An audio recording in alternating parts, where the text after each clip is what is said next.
अस्सलाम वालेकुम day viewers, Gujranwala news point में आपको खुशामदीद। मैं हूं अब्दुल वहाब डार एडवोकेट। आज एक नई लीगल इन्फॉर्मेशन के साथ आज मैं जिस लीगल इन्फॉर्मेशन को अपने फॉलोअर्स के साथ डिस्कस करूंगा, उसको एलैबोरेट करूंगा, वो है जी स्पुर्दारी के बारे में हम आज डिस्कस करेंगे कि पुलिस गाड़ी पकड़ ले तो स्पुर्दारी करवाने के बाद गाड़ी किसको मिलेगी, यानी कौन गाड़ी रिसीव कर सकता है आफ्टर स्पुर्दारी।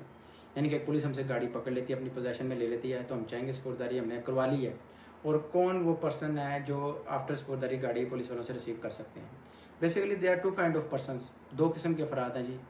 पहला वो तो जो गाड़ी का असल मालिक है, यानी कि जो गाड़ी का ऑनर हो, उस मूवेबल प्रॉपर्टी का जो मालिक है, उसके पास कागजात हैं, डॉक्यूमेंटेशन पूरी है, वो पुलिस वालों से जाकर अपनी गाड़ी रिसीव कर सकता है।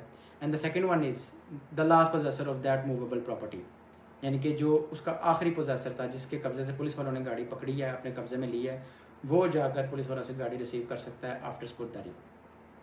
दो किस्म के अफराद हैं, यानी कि first of all the owner of that movable property, and the second one is the last possessor of that movable property, जो स्पुर्दारी करवाने के बाद पुलिस वालों से गाड़ी रिसीव कर सकते हैं। Today is a busy day, working days जा रहे हैं। मेरी ये कोशिश थी कि अपने जो हमारे फेसबुक चैनल को जो फॉलो करते हैं उनको एक क्विक लीगल इन्फॉर्मेशन प्रोवाइड की जाए। मज़ीद खबरों अपडेट्स के लिए आप विजिट कर सकते हैं हमारे Facebook channel Gujranwala news point पर। Kindly subscribe